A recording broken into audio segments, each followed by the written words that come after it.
Halo pemirsa, kembali lagi bersama kami dalam Sumsel Menyapa, dan kali ini kita akan membahas mengenai menakar penyelenggaraan pemilu 2024. Dan tentunya seperti yang kita ketahui juga, untuk pemilu tahun 2024 ini tidak hanya satu surat suara, namun juga banyak pilihan suara yang nantinya juga kita akan coblos, mulai dari calon legislatif dan juga calon presiden. Dan saat ini sudah bersama saya Bapak Aris Munandar selaku pengamat sosial politik. Halo Pak Aris. Halo Adel.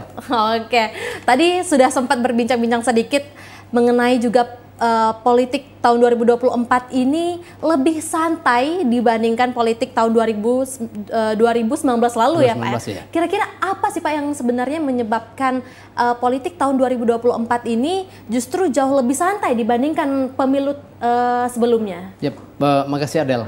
Kalau 2019 itu kan kita punya dua calon, sehingga dengan dua calon itu akan terjadi polarisasi. Oke. Polarisasi, kalau tidak A ya B, kalau tidak hitam putih, gitu kan? Sehingga kita gampang sekali menebak siapa pilihannya apa.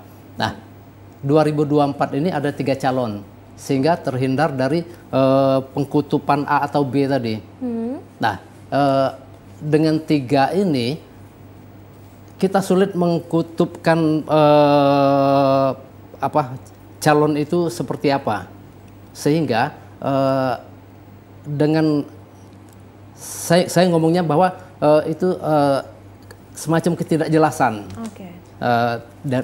Tapi bukan dalam arti negatif, sehingga kita juga sulit menebak pilihan masing-masing gitu, Adel. Okay. Oke, Pak Aris, apakah ini juga memang dipengaruhi dengan banyaknya pemilih pemula dan juga pemilih milenial, dan juga untuk mungkin dari segi marketing atau personal brandingnya ini sedikit berbelok sedikit ke sosial media fokusnya? Apakah memang itu ada faktor yang mempengaruhi dari hal ini, Pak? Salah satu faktornya seperti itu. Dimana kalau generasi kalian kan santai kan? Iya. Di gemoy-gemoy atau di apa kan semuanya. Nah, ada lagi semuanya, jadi kalau kita ngomong Palembang itu jadi penesanan. Kalau 2019 itu semuanya hampir serius, antara kamu, aku, ya polarisasi tadi kan. Nah, tapi dengan 2024 ini apapun itu jadi candaan atau jadi penesanan. Dan ya generasi kalian sendiri kan, kalau kalian kan aku gitu kan, itu kan polarisasi gitu kan. Karena kita berbeda generasinya kan. Nah, jadi kalau aku misalnya ngomong kalian, karena kita memang berbeda gitu. Nah, jadi generasi kalian melihat politik lebih santai, sehingga kami generasi yang hampir masa lalu ini merasa malu dan akhirnya mengikuti gaya politik kalian gitu. Oke. Berarti ini bukan berarti ini didominankan oleh anak-anak milenial dan juga zilenial, tapi justru untuk yang kaum baby boomer itu harus ikut terjun. Iya, jadi kami malu gitu kan, sehingga kami mengikuti gaya kalian gitu. Jadi kalian itu menginspirasi kami lah gitu. Baik. Kalian kan melihat politik kan santai-santai juga kan? Santai dong, ya, Pak. Untung saja tidak, emang gua pikir. Nah, ini juga menjadi keresahan kita, Pak. Justru dengan beberapa orang yang santai, ada juga yang apatis terhadap politik. Ini seperti apa Bapak melihatnya? Tidak apatis. Tidak apatis. Tapi mereka tidak terlalu serius. Seperti yang saya bilang tadi, semuanya mereka melihatnya secara santai gitu. Berarti kalau dari pandangan Pak Haris sendiri nih pemirsa, ternyata untuk anak muda itu tidak apatis, namun mereka terlihat lebih santai. Lebih santai, ya. Bapak bisa mengatakan seperti itu, mungkin bisa diberitahu juga dengan pemirsa di rumah, bisa dilihat dari mana kalau umpamanya anak milenial dan juga zilenial ini melihat politik itu lebih santai dan justru tidak apatis ini, Pak? Kita bisa lihat dari tren elektabilitas dari 3 pasangan. Secara singkat saya katakan, kalau lu ribet gua tinggalin gitu. Nah, menarik ini. Kalau lu ribet gue tinggalin. Iya. Dan juga Pak, untuk melihat ini juga dari ketiga pasangan calon ini terus menggebrakan hal-hal baru di sosial media gitu. Ini bagaimana menurut pandangan Pak Aris sendiri? Karena sangat berbeda jauh ya Pak ya dibandingkan dengan tahun lalu, walaupun tahun lalu itu media sosial juga digunakan, namun untuk pemilu di tahun ini justru semakin banyak fokusnya di media sosial, mulai dari buat konten-konten lucu, terus live streaming misalnya gitu Pak. Itu seperti apa nih Bapak melihatnya? Kalau dari sisi mediumnya itu kan tidak terjadi perubahan antara 2019 dengan 2024. Dulu kan YouTube juga sudah ada, WA sudah ada kan, jadi tidak ada perubahan. Tapi dari sisi penggunanya terjadi peningkatan. Nah, peningkatannya di mana? Ya di generasi kalian tadi itu. Sehingga faktor-faktor pengguna media sosial yang lebih banyak dan juga Gen Z tadi itu tumbuh dan milenialnya juga semakin pinter, ya terjadilah kondisi sekarang seperti sekarang ini. Nah, komunikasi menjadi lebih mudah. Kalau kami dulu kan kami harus jalan, move dari suatu tempat ke tempat yang lain gitu kan, dari satu dusun ke dusun yang lain. Nah, tapi dengan adanya media sosial yang semakin banyak ini, ya pertukaran informasi semakin lancar lah. Oke. Dan apakah ini menurut Pak Haris juga meminimalisir black campaign atau juga mungkin untuk serangan-serangan apa ya, hal-hal negatif melalui sosial media ini justru lebih minim atau justru potensinya lebih tinggi ini Pak? Kalau saya bilang black campaign yang ada sekarang ini tidak seperti 2019. Karena ya generasi kalian kan lebih cerdas kan. Jadi apalagi dari sisi pemerintah juga sudah menyiapkan aplikasi-aplikasi yang kita bisa cepat untuk mengetahui suatu hal itu hoax atau bukan hoax itu. Oke. Nah juga melihat fenomena yang banyak pemilih pemula dan juga milenial, ini kebanyakan juga para pemilih milenial dan juga pemula sampai detik ini masih bingung memilih pilihannya yang mana. Nah itu seperti apa Bapak melihat fenomena ini? Karena ini kan sudah menghitung sekitar 40 hari lagi menuju pemilu, tapi bahkan justru pemilih pemula ini masih bingung untuk memilih siapa, itu seperti apa Pak? Yang masih bingung sedikit. Di bawah 20%. Di bawah 20%? Masih di bawah 20% itu kan. Jadi kalau kita lihat survei-survei, nah yang bingung itu yang belum menentukan pilihan atau yang belum atau yang pilihannya masih berubah, sedikit sekali itu. Sedikit sekali. Justru anak-anak milenial ini banyak mencari informasi para pasangan calon sehingga pilihannya bisa segera enggak berubah-berubah lagi gitu Pak? Atau seperti apa ini? Kalau saya perhatikan dari survei-survei yang ada, mereka juga sudah punya pilihan gitu. Sudah punya pilihan. Adel, kalau bingung pegang kuping, Del. Oh, pegang kuping. Kalau bingung, saya sudah nggak bingung lagi Pak. Pak. Karena kan juga kita harus mencari terus informasi dari ketiga pasangan calon ini, apalagi sudah ada jadwalnya juga nih untuk debat capres dan juga cawapres, dan juga di sosial media banyak sekali informasi tentang para ketiga pasangan calon ini. Nah, menurut Bapak juga untuk melihat kontestasi pemilihan presiden ini seperti apa untuk ketiga kandidat ini Pak yang Bapak lihat? Untuk persiapannya mungkin dari segi pendekatan kepada masyarakat dan juga program-program yang mereka tawarkan ini seperti apa? Apakah memang memungkinkan mereka merealisasikan program-program yang telah mereka canangkan? Saya pikir masyarakat pemilih ini sudah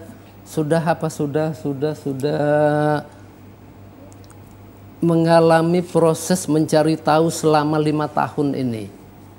Karena ketiga calon ini kan bukan hanya baru sekarang munculnya. Seperti misalnya dari 01 gitu kan, pasangan 1 ya, paslon 1. Itu kan kita sudah bisa mengetahui dari track recordnya ketika menjadi gubernur DKI. Kemudian yang paslon 2 sudah 10 tahun belakangan ini sudah kita kenal dan terus diamati. Terus lagi yang 3 masing-masing punya pengalaman pemerintahan, sudah belasan tahun juga. Nah jadi saya pikir kenapa masyarakat sepertinya sudah mengambil keputusan karena mereka sudah mencari tahu atau sudah mengenal para paslon ini selama belasan tahun gitu. Nah, sehingga kampanye belakangan ini tidak terlalu berpengaruh menurut saya gitu. Oke. Baik pemirsa, tentunya kita akan membahas lagi tentang menakar penyelenggaraan pemilu tahun 2024. Sesaat lagi masih bersama kami di Sumsel Menyapa.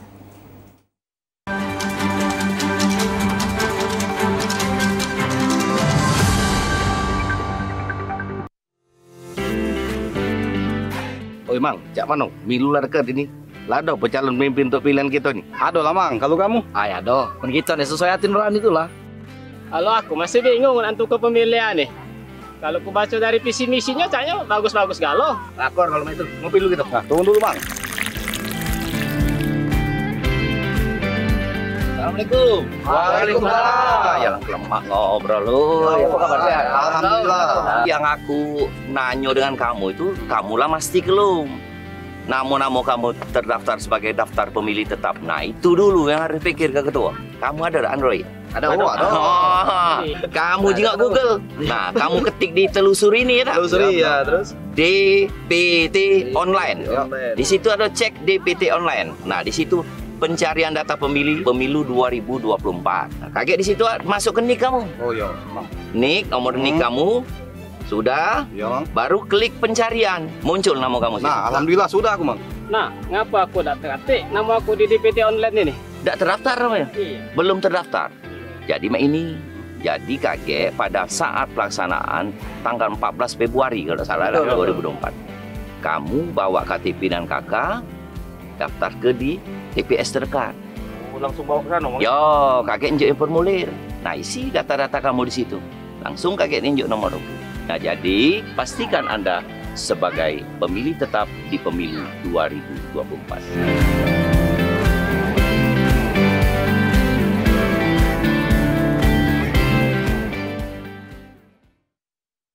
Kawan-kawan, kita sebagai pemuda harus menjalankan proses demokrasi. Setuju. Kita kawal demokrasi. Aku tidak akan peduli. Aku mau hidup 1000 tahun lagi. Buat apa kau hidup sampai 1000 tahun? Percuma aja pun kalau kita nggak berguna buat negeri ini. Lah, siapa yang tidak peduli? Sebentar lagi kan pemilu. Taulah, pasti kau golput. Onde mande, golput tuh sama saya kayak nggak peduli dengan proses demokrasi. Satu suara wakse bisa mengubah masa depan kita. Alamak Jang, sedih kali pun Bung Karno dengan pemuda Indonesia itu golput. Bung Karno, bener juga ya. Beri aku 10 pemuda, niscaya kuguncangkan dunia. Woi, mau kemana woi? Woi.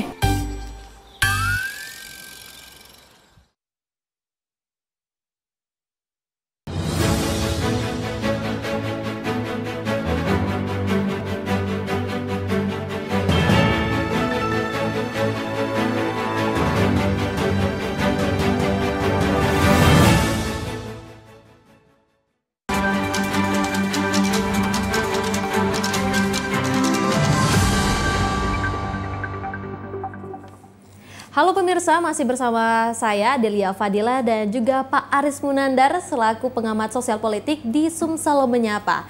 Nah, Pak Aris, tadi kita sudah berbincang mengenai dari sisi milenial dan juga zilenial. Saya ingin bertanya nih Pak dengan Bapak tentang juga sosialisasi pencoblosan ini. Itu seperti apa Pak untuk sosialisasi pencoblosan ini? Apakah saat ini sudah ada sosialisasi pencoblosan atau seperti apa ini? Iya. Adel sudah memilih. Sudah tahun 2019 kemarin. Orang seperti Adel masih perlu disosialisasikan nggak? Masih perlu dong Pak. Karena untuk tahun 2019 kemarin itu masih pemula banget mungkin. Nah. Ya pilihannya cuma 2, tinggal itu doang, tinggal coblos doang. Kalau ini kan kita serentak ya Pak ya, dari DPR, DPRD, DPR, provinsi, terus juga RI. Itu seperti apa Pak Bapak melihatnya gitu? Iya, jadi saya menebak bahwa terjadi kekhawatiran ya pada diri Adel ya. Mungkin apakah aku sendiri atau Adel juga gitu ya pernah melihat sosialisasi tentang teknik mencoblos barangkali itu Del ya. Teknik mencoblos ya. Ya terus terang saya juga khawatir gitu. Apalagi sampai kalau saya tidak salah sampai sekarang itu penyelenggara pemilihan umum di tingkat kabupaten kota masih dalam proses. Masih dalam proses. Nah, sementara ini kita tinggal berapa lama hari, lagi ya? Tinggal kurang menghitung lebih hari 40 gitu. hari. Untuk pemilu justru untuk yang komisionernya belum diputuskan. Iya. Nah, di situ terus terang saya merasa khawatir gitu. Tapi mudah-mudahan petugas-petugas di tingkat kecamatan sudah bekerja menyosialisasikan tentang teknis mencoblos, dan juga mudah-mudahan kita ini yang sudah pernah memilih itu juga bisa membantu meringankan tugas dari petugas pemilihan itu tadi untuk memberitahu kepada masyarakat bagaimana cara mencoblos, mungkin seperti itu, Del ya. Pak, ini juga ada kekhawatiran dari saya. Tadi Bapak juga mengatakan bahwa komisioner yang di daerah ini belum diputuskan. Nah, ini sedangkan kita juga menjelang pemilu sekitar 40 hari lagi, dan untuk penyelenggaraan pemilu ini apakah akan bisa berjalan dengan lancar atau seperti apa nih Pak? Karena yang diberikan juga pelatihan itu komisioner yang sebelumnya nih. Sedangkan untuk saat ini menghitung hari lagi nih baru diputuskan untuk pergantian komisioner, ini benar Bapak seperti apa? Ini juga jujur saya juga resah nih untuk pemilihan pemilu tahun 2024 ini seperti apa nantinya. Ya jujur saya juga mengkhawatirkan gitu kan. Tapi kita kan bisa apa? Karena sudah ada orang yang diberi amanah untuk melaksanakan atau menjalankan proses pemilihan ini kan, gitu. Nah, karena kita tidak bisa berbuat apa-apa, ya kita cuma bisa berharap mana yang belum selesai segera selesaikan untuk menghindari hal-hal yang tidak kita inginkan. Kalau saya ditanya khawatir atau tidak khawatir, saya khawatir gitu. Nah, kekhawatiran kita ini hanya bisa kita simpan sendiri Pak, karena kita harus menunggu. Karena sudah ada yang bertanggung jawab. Menunggu dari penanggung jawab itu. Nah, untuk menyikapi hal ini seperti apa nih Pak langkah yang bisa kita lakukan sebagai masyarakat biasa menunggu keputusan dan juga mengingat pemilu yang semakin dekat ini? Ya, saya pikirkan kita dalam berpolitik kita kan semakin dewasa gitu ya. Kita harus memberi contoh yang baik. Ayolah. Pilihlah pilihan kamu dan jangan menyalahkan pilihan orang gitu. Nah, bagaimana caranya memilih? Saya pikir kita bisa googling lah, lihat-lihat lah gitu. Dan jangan sekali-sekali kita memancing di air keruh atau memanfaatkan kelemahan-kelemahan yang ada gitu. Nah, membahas dengan juga pemilih, bingung untuk pemilih yang mana. Kita melihat juga calon legislatif yang banyak dari DPRD, daerah, provinsi, RI. Ini seperti apa Bapak melihat mereka juga pendekatan mereka kepada masyarakat ini seperti apa Pak? Kira-kira karena tahun ini sepertinya cukup banyak ya calon legislatif yang mencalonkan dirinya untuk menjadi bagian dari Dewan Perwakilan Rakyat. Yang mau Adel tanyain apa? Menurut Bapak nih, bagaimana nih untuk kedekatan para calon-calon legislatif kepada masyarakatnya ini? Seperti apa? Saya pikir kita sudah lihat apa baliho-baliho dia gitu kan. Dan mungkin juga kalau yang tidak memasang baliho, barangkali dia punya strategi lain, mungkin sosialisasinya melalui media sosial, Facebook, Instagram, atau juga barangkali mereka melakukan semacam door-to-door campaign. Itu hati-hati tuh dengan apa teknik door-to-door itu. Tanpa terasa yang melakukan teknik door-to-door itu cenderung yang akan dipilih. Kita tidak bisa melihatnya.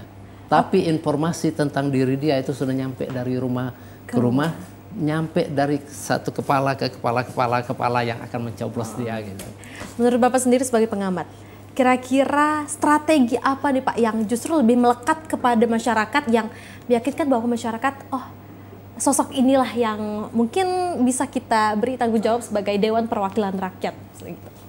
Ya kan faktor orang memilih itu kan faktor sosiologis, mungkin kesamaan daerah, mungkin faktor psikologis. Nah, kalau misalnya Adel gitu kan nyalon jadi pilih karena apa? Karena cantik, psikologis gitu kan, atau pinter gitu kan. Nah, kemudian faktor rasional, keuntungan apa yang aku dapat gitu kan. Nah, ya bisa keuntungan dalam pengertian negatif, money politik segala macam, tapi bisa juga bahwa dengan memilih dia ini kampung aku akan menjadi bagus. Karena dia berjanji akan membagusi jalan. Kan dalam viral kan mungkin jalannya dikeramiki gitu kan. Nah itu kan faktor-faktor yang rasional. Ya, saya pikir masyarakat akan lebih melihat faktor rasional tadi itu. Aku milih dia untungnya buat aku apa? Feedbacknya buat masyarakat apa gitu. Ya kalau misalnya berjanji nggak ada lagi yang makan janji, kira-kira begitu kan Del ya. Tinggal faktor kepercayaan gitu. Nah tadi Bapak juga bahas dengan door to door, ada hal yang mengingatkan saya tentang money politik pastinya Pak. Nah karena door to door seperti yang Bapak bilang tadi kan siapa yang tahu sebenarnya. Apakah ini juga memungkinkan kasus money politik di pemilu tahun 2024 ini justru lebih tinggi dibandingkan pemilu tahun sebelumnya? Money politik itu menurut Adel apa Del? Biar ada kesamaan persepsi gitu. Money politik. Sudah. Ini nanti takutnya salah ngomong nih Pak. Kenapa sih kita zolim kepada masyarakat, kepada rakyat gitu? Ya, urusan begitu kita zalim sekali dengan masyarakat. Masyarakat, rakyat urusannya 50.000, 100.000, 200.000 kita bicarakan terus. Jangan gitu. Ini kan pesta 5 tahunan gitu. Cobalah kita sedikit adil. Apakah kita memilih calon-calon anggota legislatif itu adalah orang yang akan bergotong royong? Enggak juga kan Del.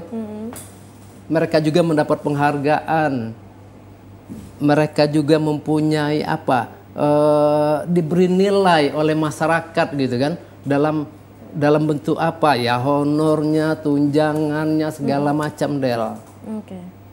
Yang nilainya puluhan juta 1 bulan Del, selama 5 tahun. Terus yang 50.000, 100, 200.000 itu kita kutuk gitu. Kayaknya nggak adil banget gitu. Jadi secara tidak langsung Bapak ya mengaminkan money politik yang ada ini seperti itu? Bukan mengaminkan, sepertinya apa? Jadi kita akan ngomongnya dengan rasa serba salah. Memang. Tapi maksud aku kita terlalu menjat itu. Nah. Karena situasi kita ini bukan situasi gotong royong. Hampir semuanya bekerja secara profesional. Yang si legislator bekerja secara profesional, mendapat penghargaan. Sementara yang rakyat tadi itu terus dibegitukan. Nah, bahasa apa tuh Del, dibegitukan? 5 tahun Del. Kalau ada denger dari kalimat Bapak ini sebenarnya penuh makna. Harus perlu ditafsirin lagi nih. ya bahasa sopannya Bapak rasional lah. Gitu. Jadi jangan kita minta orang bergotong royong untuk kita, ketika kita mendapat keuntungan itu untuk diri kita sendiri, itu juga tidak fair Del.